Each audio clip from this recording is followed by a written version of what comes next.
나를 기념하라. 나를 기념하라는 것은 나를 기억하라. 나의 은혜를 잊지 말아라는 말씀이지요. 주님의 은혜를 기념해야 될 줄로 믿습니다. 잊지 않고 감격함으로 말미암아 주님으로 인한 나의 삶의 새로운 변화를 소망하며 나가야 할 줄로 믿습니다. 농부 되신 하나님을 소유하자. 저는 지난주 권 목사님 말씀에 정말 은혜가 되었어요. 정말 은사가 있는 분이에요. 여러분, 이렇게 좋은 목사님이 우리 교회에 있다는 거 여러분 감사해야 됩니다. 있을 때 알아봐야 돼요. 할렐루야. 그러면서 그래 내가 주님의 소유된 백성이라는 것은 잠잘 때 빼놓고 내가 확신하고 있는데, 근본적인 주님이 나의 소유라는 것은 내가 왜 이만큼 이루지 못하고 있지? 이루지 못한다는 것은 어떤 일로 인하여 힘들어하고 아파하고 속상해하고 미움감이 생기고, 이거는 하나님을 나의 온전한 소유로 여기지 못하고 있다는 증거잖아요. 저는 그거를 증거로 삼았어요. 그렇기 때문에 내가 하나님을 온전히 소유하지 못했구나라는 깨달음을 제가 지어봤어요. 하나님이 어떤 분입니까? 전지전능하신 분 아니겠습니까? 우주 만물을 지으신 분 아니겠어요? 지난주 금요일 날 과학적으로 하나님이 우주 만물의 주인이라는 것을 제가 설명했잖아요.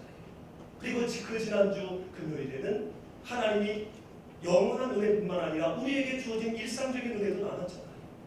햇빛을 주시고 바람을 주시고 비를 주시고 무엇보다 공기를 주시는 하나님, 이거는 사람이 할 수 없는 거잖아요. 어떻게 사람이 햇빛을 비출 수 있습니까? 어떻게 사람이 공기를 공급할 수 있습니까? 공급할 수 있는 사람은 없는데 지금 우리가 공급받고 있으니 누군가 하는 거잖아요. 그분이 바로 하나님이거든요. 그 하나님을 소유할 때에 이 땅에 있는 모든 것들은 다 나와 관계될 줄로 믿습니다. 믿음과 배짱이 생길 줄로 믿습니다. 그래서 하나님의 사랑을, 하나님을 확실히 소유하자. 결단했어요. 장난감 회사 회장님이 애들을 모아놓고 거기다가 장난감을 풀어놓고 야 너희들 원하는 대로 가져 했더니 어떤 애는 자동차를 갖고 좋아하고 로봇을 갖고 좋아하고 인형을 갖고 막 좋아하면서 까르르 합니다. 근데 그 중에 하나는요 가만히 서 있는 거예요. 이 회장님이 참 이상하다. 너도 하나 가져 그랬더니 가만히 있는 거예요. 너도 하나 가져. 가만히 있는 거예요. 아 마음에 드는 게 없나? 다시 한번 야 너도 하나 가져 그랬더니 이 아이가 뭐라고 얘기했느냐? 전에 한번 얘기했어요. 뭐라고 얘기했죠? 이 아이가 저는 회장님을 가질래요. 회장님을 가지면 회장님의 모든 것이 다 내 것이 됩니다. 물론 회장님처럼 모든 것들을 관리하고 할 수는 없지만은 회장님이 나와 관계된 자가 되면은 배짱 있게 사는 거거든요. 없어도 당당해지는 거거든요. 할렐루야. 하나님이 우주 만물의 주인이시고 일상적인 은혜와 영원한 은혜를 주신 하나님, 우리가 현실적으로 느끼기가 쉽지 않습니다. 그러나 이 믿음을 가질 때에 우리의 삶에 고난이 온다 할지라도 고난이 고난으로 여겨지지 아니하고 포장된 축복으로 여겨짐으로 당당하게 살아가게 될 줄로 믿습니다. 이런 하나님을 소유하기 위해서 지난주에 권 목사님이 어떻게 해야 된다고 그랬어요? 믿음을 가져야 되는데 그 믿음이 바로 순종할 때 이런 믿음이 생긴다라고 했어요. 따라합니다. 순종하자. 그렇습니다. 순종은요 믿고 따르는 거예요. 기꺼이 동의하는 겁니다. 특별히 하나님의 말씀과 명령에 우리는 기꺼이 따르고 의지하고 또한 인정하고 또 그 뜻을 우리는 전해야 돼요. 이것이 순종입니다. 그냥 마음속으로만 오케이가 아니라 행동까지 나타나는 게 순종이지. 그렇지만 우리는 하나님의 말씀과 명령 다 알 수가 없어요. 그래서 때로는 몰라서 순종 못하는 경우가 참 많잖아요. 여러분은 안 그렇겠습니다만 김 목사는 그래요. 머리가 그래서 그렇지. 그래서 열심히 기도하고 말씀을 많이 읽으려고 애쓰는 거지. 여러 환경을 통해서 또 하나님 말씀하시니까 그거를 일상적인 현상이 아니라 이거를 통해서 하나님 뭘 말씀하시려고 하는 거지? 또 하나의 영적인 망원경을 들이대는 거지요. 그럼 거기서 깨달음을 주면 알겠습니다. 도와주겠습니다. 용서하겠습니다. 사랑하겠습니다. 품겠습니다. 손해보겠습니다. 아멘 할 때까지. 할렐루야. 네. 이게 바로 순종인 거거든요. 보이지 않는 거 잘 모르는 건 못할 수도 있는데 성경에서 예수님이 직접 행하시고 반드시 이것만은 순종해야 된다. 명령으로 말씀하신 게 있는데 그것이 바로 뭐냐 따라합니다. 성찬. 예수님이 직접 행하시면서 행해야 된다. 강력하게 말씀하신 거예요. 왜요? 이 성찬 안에는 결론적으로 말씀드리면 복음이 있기 때문에. 성찬 안에 복음이 있기 때문에 이 떡과 포도주에 구원의 비밀이 있기 때문에 성찬을 통하여 우리의 삶이 성찬의 삶이 되게 해야 한다는 것이죠.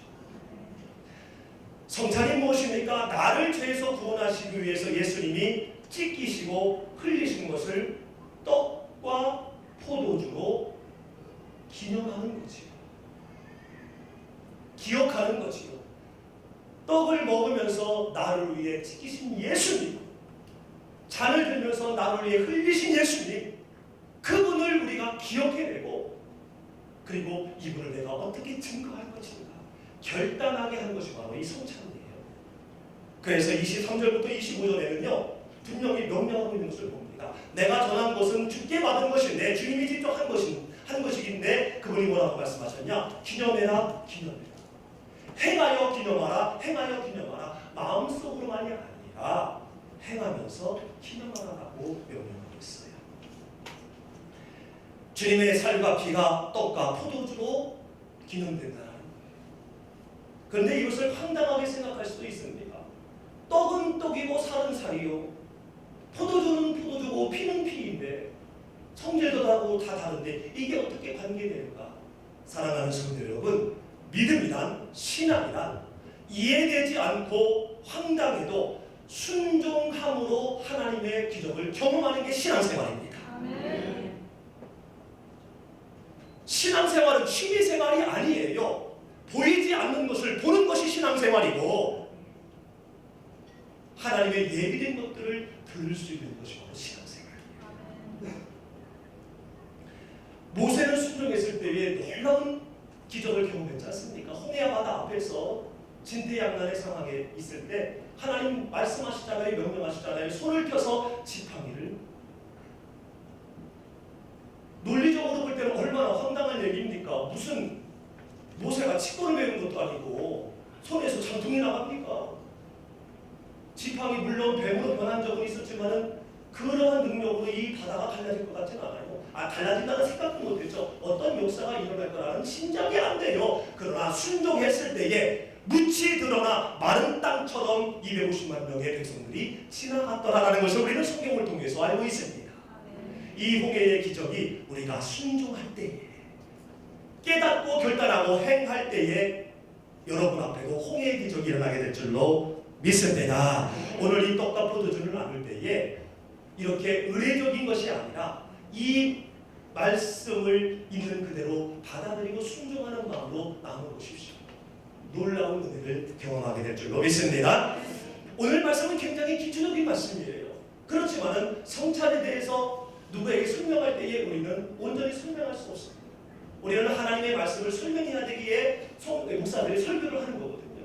지략을 해서. 그래서 오늘 잘 들으시고 이 성찬을 어떤 전도의 메시지로 삼아서 여러분이 증거할 때에 많은 영혼이 하나님 앞으로 돌아오게 되는 경험을 하게 될 줄로 믿습니다. 이 성찬상 위에는요 예수님의 살을 기념하는 떡과 예수님의 피를 기념하는 잔이 있습니다. 떡과 잔이 있어요. 떡과 잔이 있다는 것은 예수님이 육신을 입고 이 땅에 오셨다는 거죠. 우리의 몸은 살과 피로 구성되어 있습니다.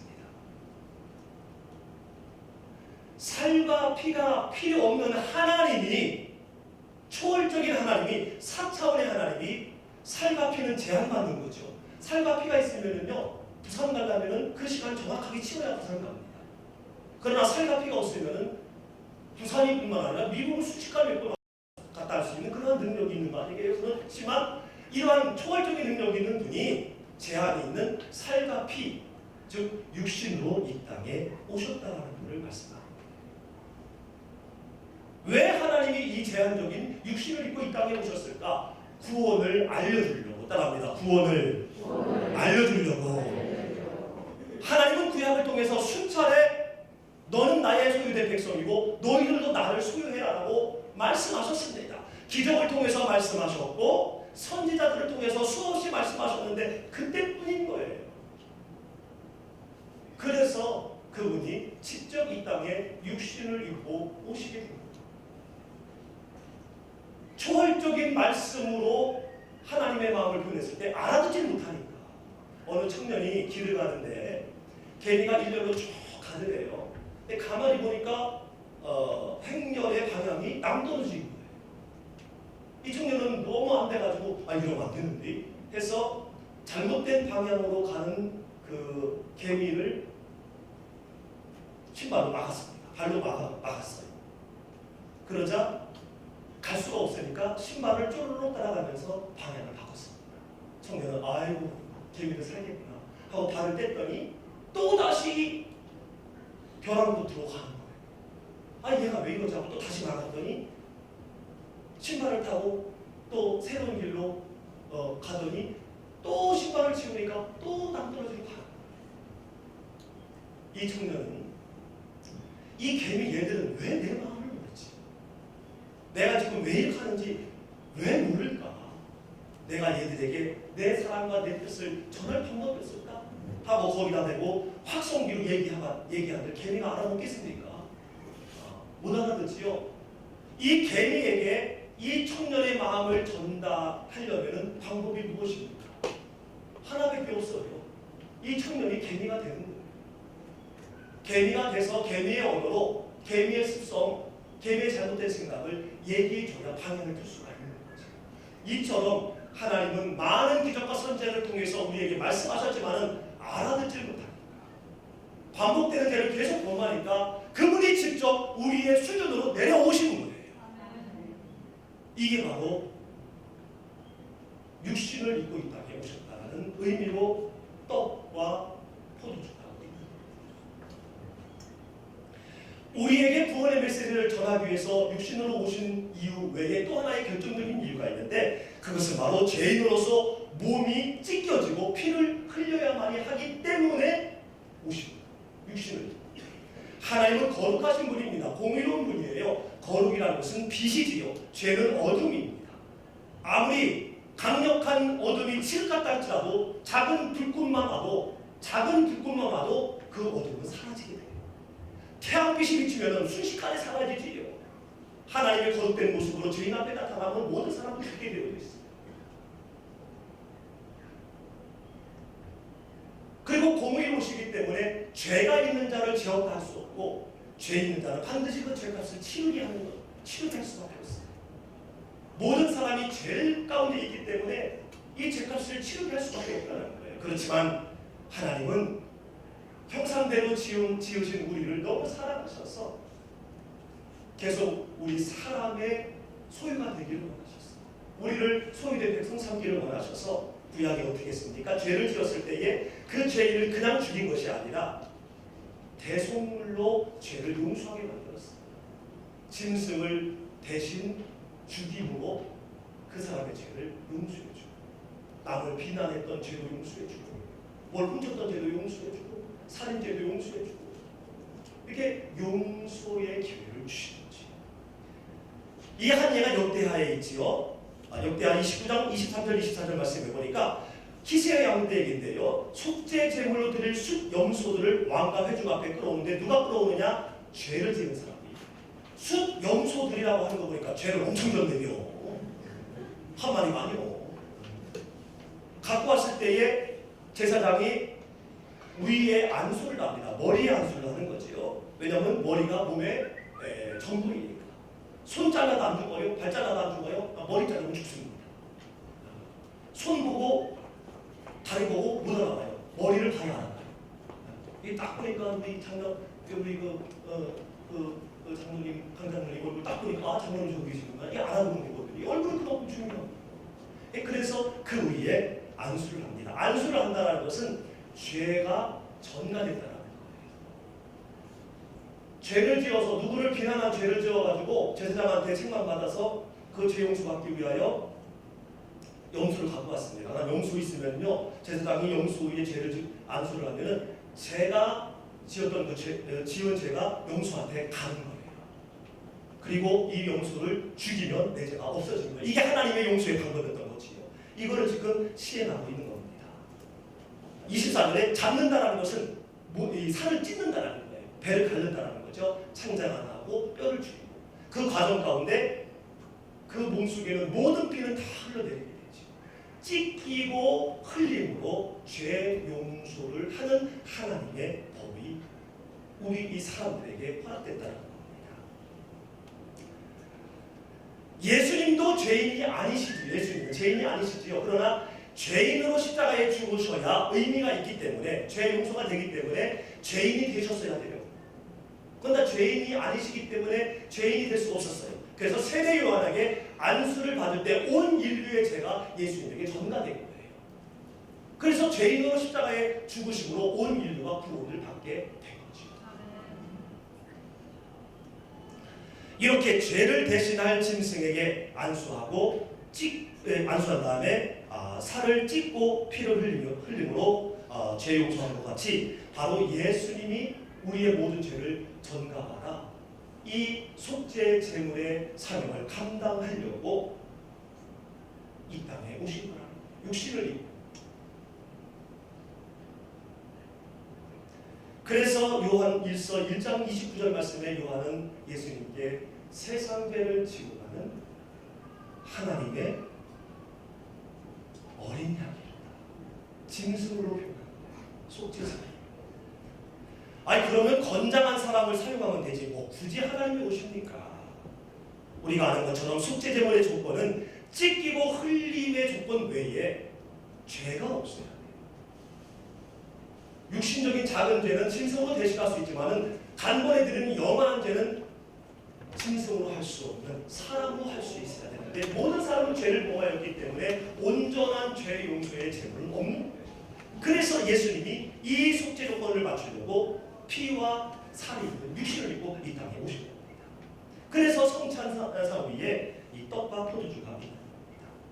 오늘 성찬을 하면서 육신을 입고 이 땅에 오신 예수님 앞에 감사와 영광을 드리는 성찬이 되기를 주님의 이름으로 축복합니다.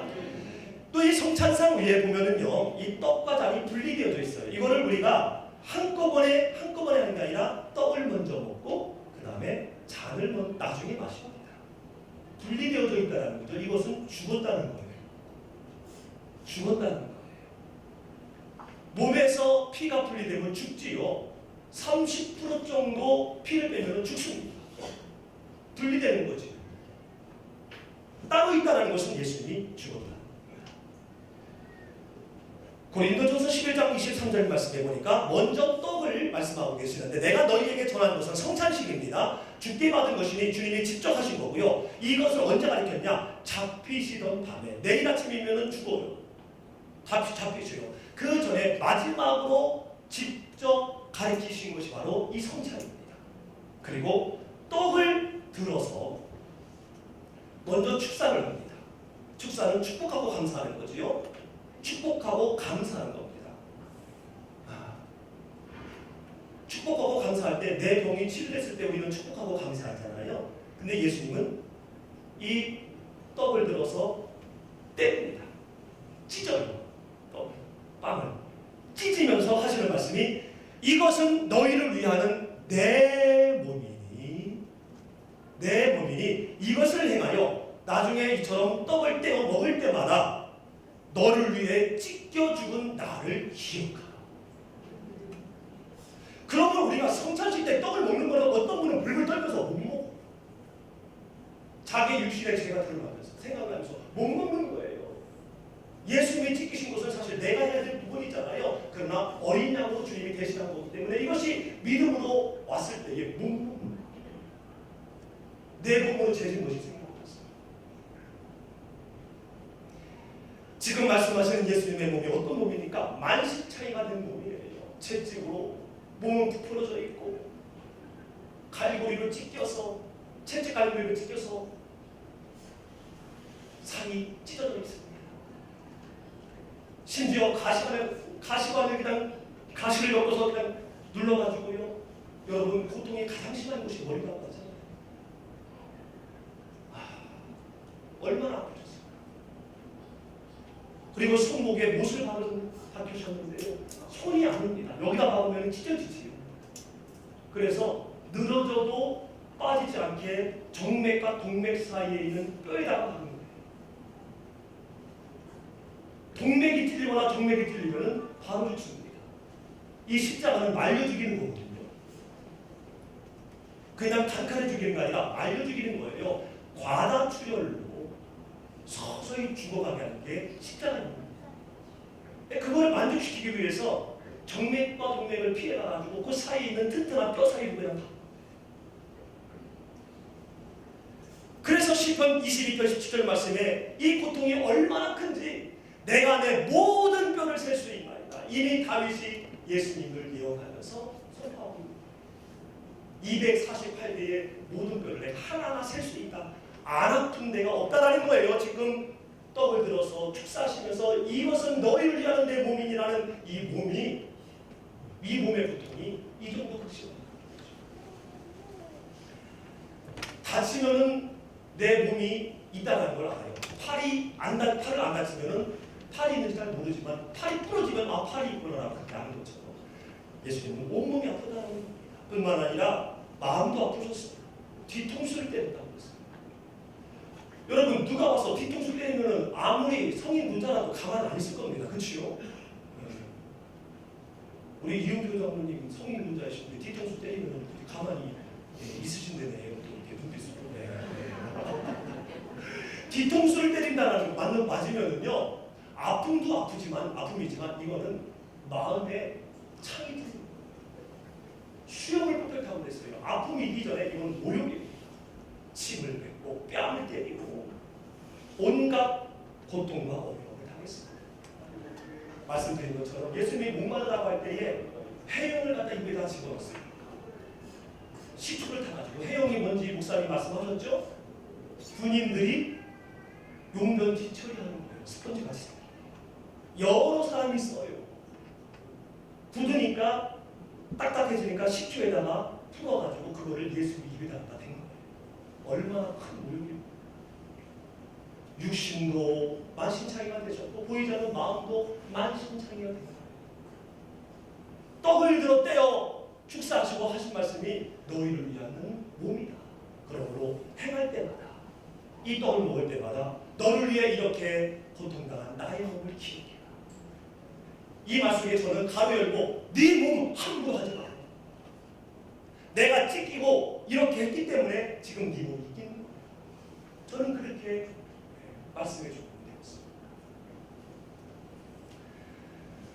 그래서 떡을 우리가 먹을 때마다 이 놀라운 하나님의 예수님의 사랑을 기억하고 감사하면서 결단하라는 거예요. 성찬 때에 이 떡을 먹으면서 많은 분들이 육신의 치유를 얻는 걸 봐요. 이 말씀을 그대로 순종하며 믿고 떡을 먹으니까 병이 치유되는 거예요. 이사야 53장 5절 말씀을 베드로 기자가 말했잖아요. 2장 14절 말씀에 그가 채찍의 맞음으로 몸의 채찍의 맞음으로 나음을 얻는다라고 예언했는데 이 예언의 말씀을 믿고 떡을 먹으니까 질병이 떠나가는 거예요. 낫는 거예요. 할렐루야. 제가 사할린에서도 그랬었거든요. 근데 사할린은 뒤로 하고요. 일부 예배 때 제가 조금 컨디션이 안 좋았습니다. 그러니까 자꾸 음료도 잘 안 부르고 그러더라고요. 근데 이 일부 예배 때 한 것처럼 하나님 성찬을 통해서 역사해 주세요. 그랬더니 제가 좀 말짱해 보이지요? 믿음대로 될지어다. 믿고 먹으면 그대로 되는 줄로 믿습니다. 나를 위해 몸이 찢기신 그 예수님 채찍의 맞음으로 나음을 얻었다라고 말씀하셨기 때문에 믿고 먹으면은요 괜찮아지는 거예요. 나아지는 거예요. 질병이 떠나가는 겁니다. 오늘 떡을 먹을 때 이런 놀라운 역사가 일어나게 될 줄로 믿습니다. 그 다음에는 잔을 마십니다. 25절 말씀 보니까 식후에 또한 그와 같이 잔을 가지사. 그와 같이라는 것은 떡을 한 것처럼 잔을 들어서 이렇게 축사하신 다음에 말씀하는 거예요. 이 잔은 내 피로 세운 새 언약이니. 오늘 장로는 언약의 백성 말씀하셨는데 그 언약의 백성은 새 언약이에요. 새 언약. 새 언약이라는 것은 옛날 언약이 있다는 거죠. 구약의 언약 뭡니까? 율법이지요. 지킬 수 없는 것. 그걸로는 구원이 불가능해요. 그렇지만 구원이 가능한 새 언약을 주셨는데 그것은 바로 뭐냐? 예수님이 피를 흘리심으로 우리의 모든 죄가 사함받았다는 것을 믿으면 우리의 모든 죄가 사해진다라는 새 언약이에요. 예수님이 십자가에 달려 피 흘리심으로 말미암아 우리의 거짓말부터 영적인 모든 죄가 다 사해진 줄로 믿습니다. 할렐루야. 이거를 믿어야 돼요. 성찬식 할 때 믿어야 돼요. 이 잔을 마실 때 믿어야 돼요.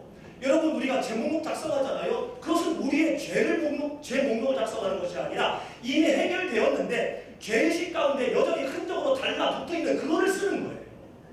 예수님이 십자가에 죽으실 때 이미 나의 모든 작은 죄부터 큰 죄까지는 다 용서되었어요.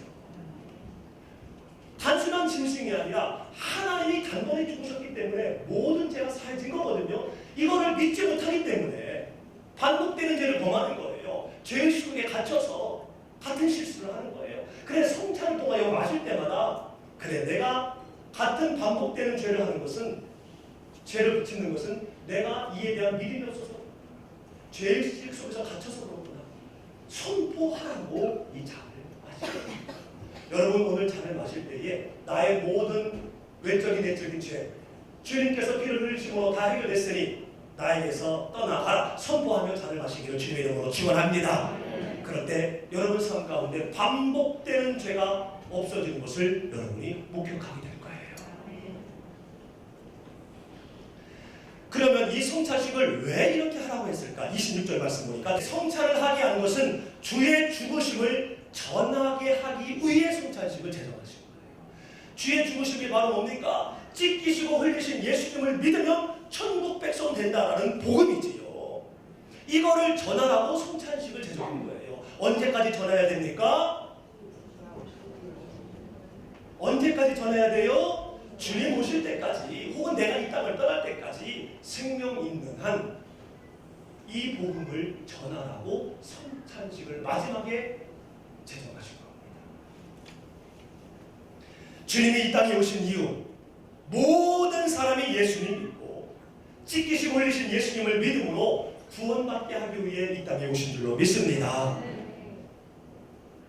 선한 사람이든 악한 사람이든 내가 미워하는 사람이든 사랑하는 사람이든 용서할 수 없는 사람이든 모든 사람을 위해 예수님이 찢기셨고 흘리셨다는 거예요. 그러므로 성찬을 할 때에 내 마음에 미움 있는 사람이 사람으로 바뀌어야 됩니다. 용서하지 못하는 마음이 용서되는 마음으로 먹고 마실 때 바뀌어야 돼요. 변해야 돼요, 내 모습이. 아멘. 그러므로 이 성찬은 매월 첫 주일, 첫 금요일만 하는 게 아니라 우리가 이 땅을 떠날 때까지 매일매일 해야 되는 게 바로 이 성찬이에요. 성찬의 삶을 살아야 되는 겁니다. 그래서 우리 교회는 오픈 성찬식을 합니다. 열린 성찬식. 이 설명이 필요할 것 같았어요. 일반적으로는 제한적 성찬식을 하지요. 기준을 둡니다. 성찬에 참여하는 분들을. 왜냐하면 거룩한 생활을 하지 못한 사람이 어떻게 예수님의 몸과 예수님의 피를 나눌 수가 있느냐?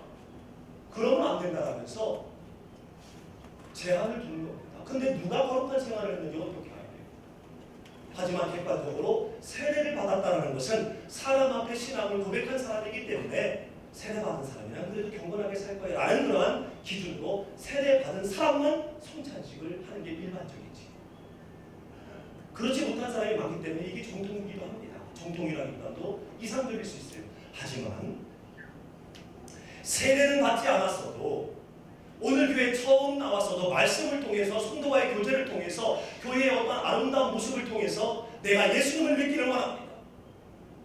내가 예수님을 믿습니다라고 마음에 감동이 되는 분은 이 예수님의 살과 피를 나눌 수 있다라고 보면 됩니다. 그도 그럴 것이 구약에서 예수님의 살은 만나로 상징되었습니다. 만나가 어디에 내렸습니까? 광야에 내렸습니다. 광야는 어떤 곳이에요? 내가 갖고 있는 것들을 사용할 수 없는 곳입니다. 하나님의 도우심이 없이는 살 수 없는 곳이 광야예요. 이 세상이 광야입니다. 내가 돈이 있다고 다 할 수 있습니까? 권세가 있다고 다 할 수 있습니까? 할 수 있는 것보다 못하는 게 훨씬 더 많아요. 광야예요. 이 속에서 이 교회 와보니 하나님의 도움이 필요하구나. 신앙생활이 필요하구나, 주님의 영광에 다녀야 되겠구나 라는 감동이 있는 분은 이 떡과 포도주를 나누게 함으로 그가 예수님을 영접할 수 있도록 해야 된다는 거예요. 왜? 성찬은 찢기시고 흘리신 예수님을 증거하게 하는 주된 목적이 있기 때문에. 그래서 TD나 캠프나 우리 교회에서는 이 열린 성찬을 하고 있습니다. 누가 질문하면 여러분 대답하라고 말씀드립니다. 그러므로 27절 보니까 누구든지 주의 떡과 잔을 합당하지 않게 먹고 마시면은 주님의 몸과 피에 대하여 죄를 짓는 것이다. 합당치 않게 먹고 마신다라는 것은요, 부정하다는 것이 아니라 이 의미를 모르고 그냥 먹고 의미를 모르고 그냥 마시는 것, 이 속에 엄청난 능력이 있는데 그냥 먹고 그냥 마시면은 몸과 피에 대하여 죄가 되느니라, 이 은혜와 능력을 경험하지 못한다는 거예요. 그래서 28절에 자신을 살핀 다음에 나의 삶과 이 성찬의 의미를 알고 내가 어떤 삶을 살았는지, 얼마나 복음에 열정을 갖고 있는지 살핀 다음에 성찬을 하게 되면 대속의 은혜와 더불어 그래, 내가 주님 오실 때까지 목숨 걸고 내가 주님을 증거하리라 결단의 성찬이 될 수 있다는 겁니다. 사랑하는 성도 여러분, 이제 성찬을 행하기 원하는데요, 먼저 떡을 나눌 겁니다. 왜냐하면 몸 안에 피가 있지요. 이처럼 떡 안에 피가 있다는 의미로 떡을 먼저 나눕니다. 여러분 나누실 때에 정말 간절히 기도하시고 특별히 육체에 연약함이 있는 분은요, 그가 채찍의 마적으로 나음을 얻는다라고 분명히 말씀하셨어요. 이사야 53장에서 말씀하셨고 베드로전서 2장에서 말씀하셨어요. 믿고 먹으면 여러분 오장육부의 치료가 일어날 줄 믿습니다. 여러분 뼈머리에 힘이 생길 줄로 믿습니다. 제 말이 아니라 하나님의 말씀이잖아요.